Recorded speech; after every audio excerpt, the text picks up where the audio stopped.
8 things not to do in China. चीन में ये 8 चीजें कभी मत करें। दोस्तों, चीन जो कि 96 लाख स्क्वायर किलोमीटर के रकबे के साथ दुनिया का चौथा सबसे बड़ा मुल्क है और जिसका बॉर्डर 14 मुख्तलिफ ममालिक के साथ लगता है, इस वक्त 17.46 ट्रिलियन डॉलर्स के जीडीपी के साथ दुनिया की सबसे बड़ी मुईशत बन चुका है। जहां हम आज 2022 में 2-4 डैमों को तरस रहे हैं, वहीं चाइना ने 40,000 छोटे बड़े पानी के डैम्स की बदौलत इसने इतनी मुआशी तरक्की कर ली है कि अब अमेरिका जैसा सुपर पावर मुल्क भी चीन का मकरूज बन चुका है। सालाना 14.5 करोड़ टूरिस्ट लोगों को वेलकम करके चीन दुनिया की नंबर 1 ट्रैवल डेस्टिनेशन बन चुका है और इसका राज इसका इंफ्रास्ट्रक्चर है। ये इतने काबिल लोग हैं कि सिर्फ 5 ही दिनों में स्काई स्क्रैपर्स जैसी बड़ी बड़ी आसमान को छूती हुई बिल्डिंग्स बना लेते हैं। ताहम चीन में बहुत से टूरिस्ट मुसीबत में भी फंस जाते हैं और इसे अपनी जिंदगी का सबसे बुरा टूर भी कहते हैं, लेकिन इसकी वजह वो 8 चीजें हैं जो चीन जाकर किसी भी अनजान शख्स को मुसीबत में डाल देती हैं। इन 8 चीजों के बारे में बताने से पहले आपसे गुजारिश के मोअज़्ज़िज़ नाज़रीन, आपको एक बार फिर खुश आमदीद। पहुंचे। Number 8, green hat. दोस्तों, अगर आपके पास ग्रीन यानी कि सब्ज रंग का कोई हैट या टोपी मौजूद है और आपका पसंदीदा भी है तो इसे चीन जाते हुए साथ मत लेकर जाएं, क्योंकि अगर आपने चाइनीज लोगों के सामने से पहना तो इसका मतलब ये लिया जाएगा कि आपकी बीवी अनफेथफुल यानी कि धोखेबाज है। और अगर कोई औरत ग्रीन कलर का हैट पहनती है तो इसका मतलब होगा कि इसका शौहर धोखेबाज है। लेकिन ये रस्म और रिवाज इनकी एक रवायत के मुताबिक इनके एक मशहूर खानदान युआन डायनेस्टी के जमाने से चला आ रहा है, जिस दौर में जिस्म फरोश औरतों के खानदान को जबरदस्ती ग्रीन कलर का हैट पहना दिया जाता था ताकि अच्छी और बुरी औरतों में तमीज की जा सके। इसी तरह एक और रवायत के मुताबिक इनके एक मशहूर खानदान टांग डायनेस्टी के जमाने में जिस्म फरोशी में मुलविस मर्द भी इस रंग का हैट इस्तेमाल करते थे। अब इनमें से कौन सी रवायत ठीक है ये तो मालूम नहीं, लेकिन चीन में इस रंग का हैट या टोपी पहनने वाले को आज भी अच्छा नहीं समझा जाता और इसके किरदार को मशकूक नजरों से देखा जाता है। ताहम अगर आप ग्रीन कलर की शर्ट या ग्रीन कलर का कुछ और पहन लेंगे, ग्रीन कलर का हैंडबैग इस्तेमाल कर लेंगे या ग्रीन कलर के जूते भी पहन लेंगे तो इस पर भी किसी चीनी शख्स को कोई एतराज नहीं होगा और ना ही कोई आपको घूर घूर कर दिखेगा। नंबर 7, डोंट हग एंड किस।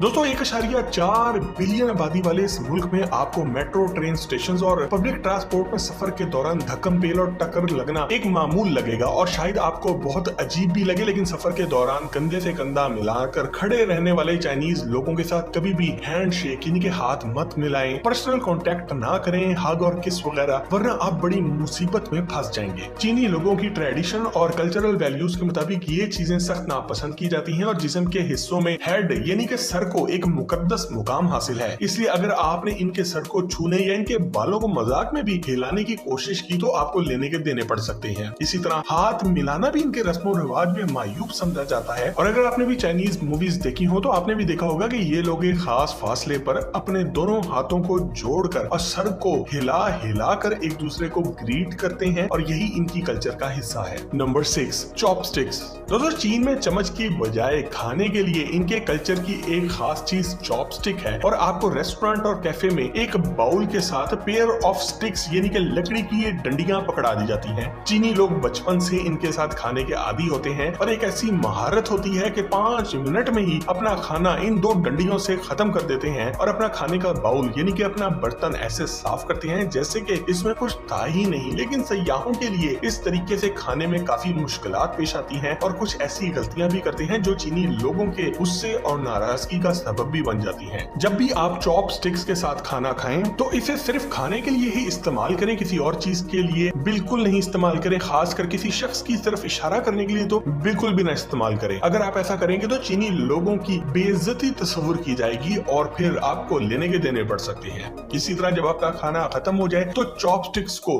बाउल के अंदर हरगिज सीधा करके ना डालें, बल्कि इसे बाउल के ऊपर हॉरिजॉन्टल पोजीशन में रख दें, क्योंकि अगर आप ऐसा नहीं करते और इनको बाउल के अंदर रख देते हैं तो डेड पीपल यानी कि इनके मरे हुए लोगों के लिए अगरबत्ती जलाने जैसा समझा जाता है। और अगर आप चॉपस्टिक का इस्तेमाल नहीं करना चाहते तो आपको चम्मच खास तौर पर अपने लिए खरीदना पड़ेगा। Number 5, don't tip. दोस्तों, अगर आप यूरोप और अमेरिका या मिडिल ईस्ट ममालिक में सैरो तफरी के लिए जाएं तो जो शख्स जितनी ज्यादा टिप देता है इसकी इज्जत भी ज्यादा ही की जाती है और इसे स्पेशल सर्विस भी दी जाती है, जो कि इन ममालिक में एक मामूल की बात है। लेकिन अगर आप चीन जा रहे हैं और आप किसी चीनी रेस्टोरेंट में खाना खा रहे हैं या फिर किसी ट्रैवल गाइड के साथ हैं या टैक्सी में सफर कर रहे हैं तो कभी भी टिप देने की गलती मत करें, क्योंकि चाइनीज कल्चर में इस चीज का कोई कॉन्सेप्ट ही नहीं है, और अगर आप ऐसा करते हैं तो अगला चाइनीज बाशिंदा कंफ्यूजन का शिकार हो जाएगा और आपको टिप वापस कर देगा। तो बेहतर है कि आप अपनी टिप को महफूज कर ले और किसी जरूरत के मुताबिक अपने सफर में इस्तेमाल करें, खासकर जब आप ट्रैवल गाइड के साथ हों, क्योंकि यहाँ आपको सबसे ज्यादा पैसों की जरूरत पड़ेगी, क्योंकि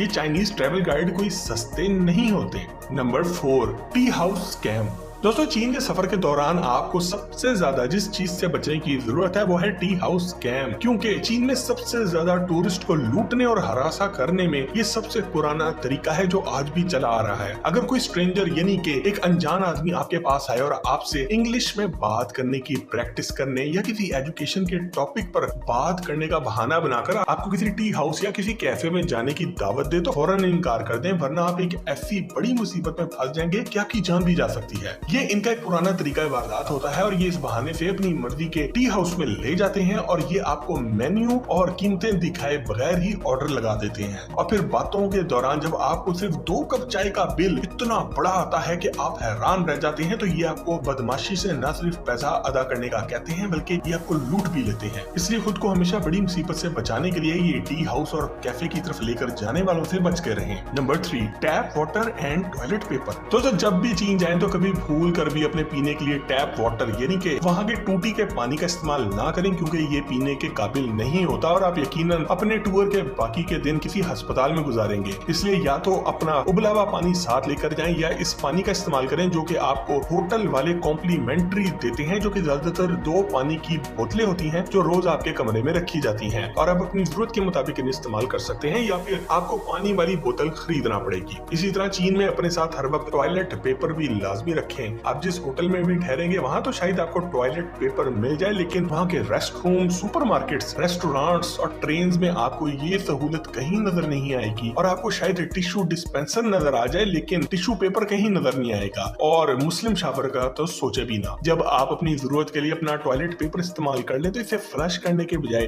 डस्टबिन में फेंकिएगा, वरना इस पर भी आपके लिए मसाइल खड़े हो सकते हैं। Number 2, don't give gifts in white wrapper. दोस्तों, अगर चीन में आपके कुछ दोस्त बन गए हैं या आप गुड विल गेस्चर यानी कि अपने आप को अच्छा दिखाने के लिए कोई तोहफा देना चाहते हैं तो इस बात का खास ख्याल रखें कि कभी भी अपना तोहफा किसी सफेद रंग के कवर में ना पैक करके भेजिएगा, क्योंकि चीन में सफेद रंग शोक के निशान के तौर पर इस्तेमाल होता है, और जब कोई चीनी शख्स मरता है तो लोग सफेद रंग का लिबास पहनते हैं। इस तरह सफेद रंग के कवर में तोहफा एक बदकिस्मती की इलामत के तौर पर समझा जाता है। इसलिए आप रेड, ब्लू, येलो या किसी भी रंग के कवर में तोहफे भेज सकते हैं, लेकिन सफेद रंग में हरगिज नहीं। इसके अलावा जब भी आप किसी चीनी शख्स या इसकी फैमिली के लिए कोई तोहफा लेकर जाएं तो कीमती से कीमती चीज जरूर लेकर जाएं, लेकिन कभी भी छतरी यानी कि अम्ब्रेला मत लेकर जाएं, चाहे वो कितनी ही खूबसूरत और महंगी ही क्यों ना हो, क्योंकि चीन में इस तोहफे का मतलब होता है एंड ऑफ रिलेशनशिप यानी कि रिश्ते का खात्मा, टाटा बाय बाय, खत्म। Number 1, credit card. दोस्तों, अगर आप चीन के सफर पे हैं और आप अपनी पेमेंट्स के लिए अपना क्रेडिट कार्ड इस्तेमाल करना चाहते हैं तो ये आपकी बहुत ही बड़ी गलती होगी, क्योंकि चीनी लोग इसका इस्तेमाल नहीं करते और ना ही इसे पसंद करते हैं। चीनी बाशिंदे खरीदारी के लिए या तो कैश का इस्तेमाल करते हैं या फिर फोन एप्स का, जो कि हर चीनी बाशिंदे के मोबाइल में होती हैं। वी चैट पे और अली पे चीन में पेमेंट के लिए सबसे मकबूल एप्स हैं, लेकिन इनके अलावा भी आपको बहुत सी अच्छी और रिलायबल एप्स भी मिल जाएंगी जो आप सफर के दौरान आसानी से इस्तेमाल कर सकते हैं और आप क्रेडिट कार्ड की मुसीबत से बच भी जाएंगे। दोस्तों, अगर आपने कभी चीन का सफर किया हो और आपको कोई ऐसी बात मालूम हो जो इस मुल्क में नहीं करना चाहिए और जिसे करने से कोई बड़ी मुसीबत खड़ी हो सकती है, तो कमेंट सेक्शन में हमें लिखकर आगाह जरूर करें, और मजीद जबरदस्त इंटरेस्टिंग वीडियोस के लिए टॉप 10 वीडियो में मुलाकात होती है। जब तक अपना और अपने घर वालों का ख्याल रखें। अल्लाह।